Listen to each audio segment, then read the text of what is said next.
الله وبركاته. ازيكم عاملين ايه؟ النهارده ان شاء الله جايه لكم بحاجه بسيطه، طريقه عمل الشيبسي العادي اللي هو الشيبسي اللي هو بنجيبه من بره. ممكن تعملي في البيت بطريقه سهله، يعني مش بحاجات يعني مش موجوده في البيت، لا موجوده.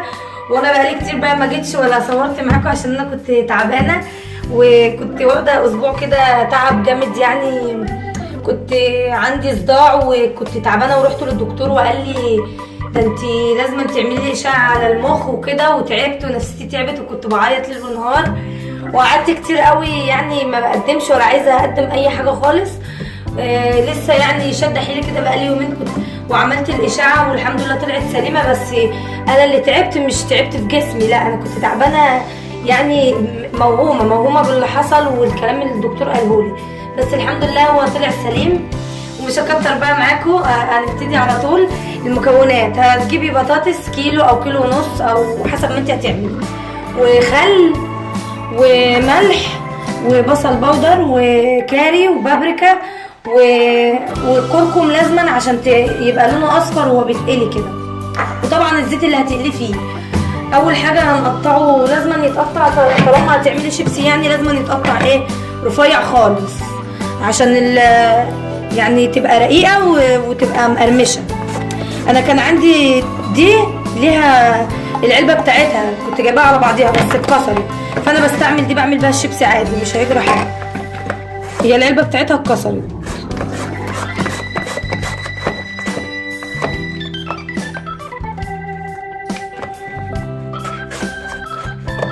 هي حاميه اصلا عشان كده انا بعمل بالراحه.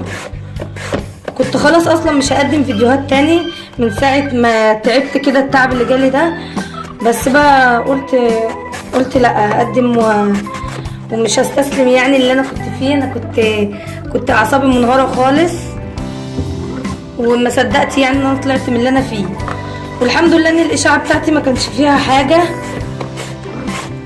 وهو ده اللي خلاني يعني ايه ما اقدمش فيديوهات. بصوا اهي، لازم بصوا تبقى رقيقه كده عشان تبقى مقرمشه معاكي لما تعمليها اهي. هعمل بقى بقيه الكميه كلها واوريها لكم.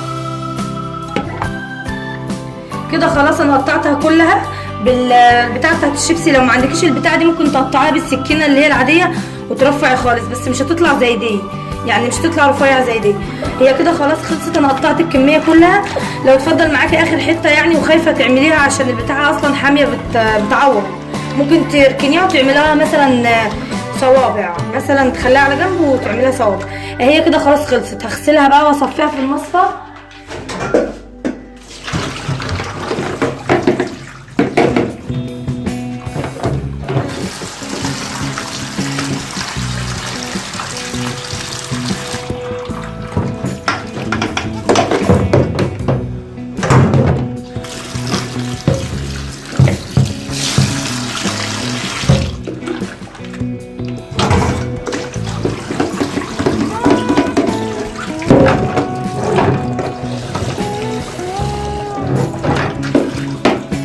كده هي خلاص كده.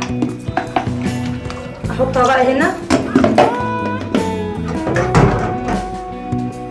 اهي كده. انا خلاص غسلتها خالص اهي. احط عليها بقى ميه سخنه مغليه اهي، ميه سخنه مغليه اهي. احطها عليها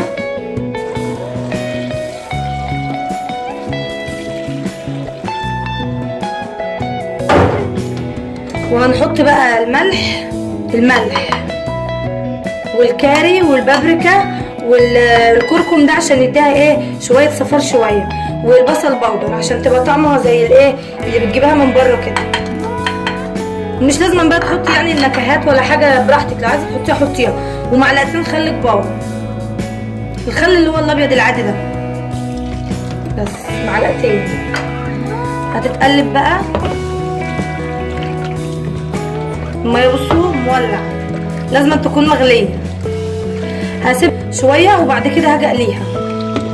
بس كده كل المكونات دخلت في بعضيها اهي، وبعد ساعه هقليها.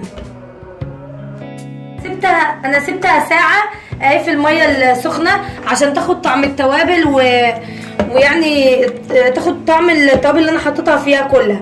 كده انا خلاص يعني كده خلاص خلصت. بس هصفي دي في المصفى. اول حاجه البطاطس اللي انا سبتها ساعه اهي هصفيها في المصفى.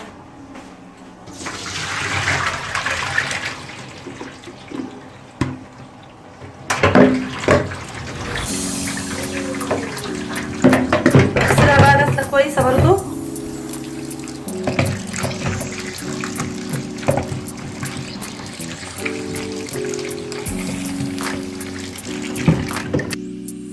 انا خلاص كده طلعتها من التوابل وغسلتها اهي. هجيب بقى طاسه او اي حاجه بتقلي فيها واحطها على النار واحط فيها زيت كتير. اهم حاجه يكون فيها زيت كتير. انا حاطه فيها ازازه زيت كامله. لما الزيت يقدح بقى هحط الشيبسي فيه.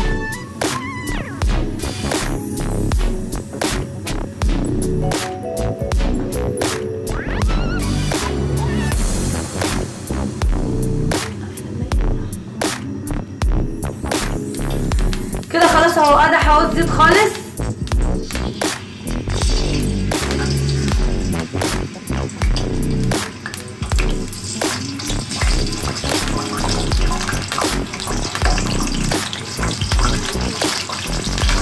اهم حاجه يكون الزيت كتير، ما تحطش الزيت قليل. لو حطيت الزيت قليل مش هيعمل معاكي، مش هيعمل. اهم حاجه في الشيبسي الزيت كتير.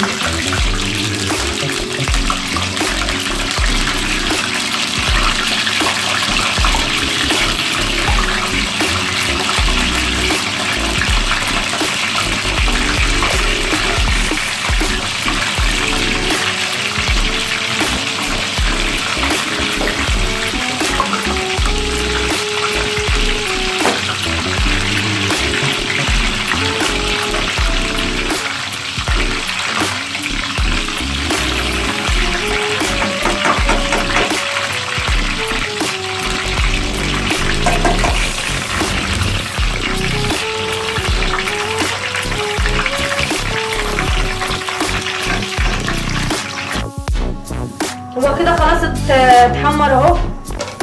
حسب بقى اللون اللي انت عايزاه، ممكن تعمليه اصفر، ممكن تعمليه ايه زي ما انا عاملاه كده. هقلي بقى بقيه الكميه كلها واوريها لكم على بعضيها كلها ايه لما تخرج. هقلي بقيه الكميه وارجع لكم. هو كده خلاص خلص خالص اهو قليته. انا ما عملتش فيه اي حاجه غير ان انا سبته ساعه بس كده في التوابل زي ما قلت لكم، وبعد كده صفيته في المصفى العاديه وقليته على طول في الزيت. بس هو كده خلاص خلص اهو. بصوا اهو، بصوا اوريكم بقى هو مقرمش ولا لا اهو. بصوا مقرمش خالص زيه زي اللي بتجيبيه من بره اهو. وجربوها بالطريقه دي ان شاء الله وهينجح معاكم وهيبقى بالظبط زي الشيبسي اللي من بره. وعايزه تحطي مثلا اي نكهه عندك انت بتحبيها بالفراخ، في نكهات دلوقتي بتتباع عند العطار ممكن برضو تجيبيها وتحطيها، بس احسن يعني لو حطيتي توابل بس كده وخلاص. هو اصلا انا ما حطيتش عليه اي حاجه عشان هو مش محتاج. انا حاطه له توابل ايه في الاول اول ما بدأنا. في ناس برضو بيقول لك ايه حطي مثلا قماشه ومش عارف نشفيه. لا ما تصدعيش دماغك، هي في المصفى بس تصفيه كويس من الميه وتحطي الزيت يقدح وتقلي على طول اهو. بصوا مقرمش خالص. هدوقوا بقى جميل، جربوه هيعجبكم ان شاء الله. اقدم لكم بقى الايام الجايه فيديوهات حلوه تعجبكم. والسلام عليكم ورحمه الله وبركاته.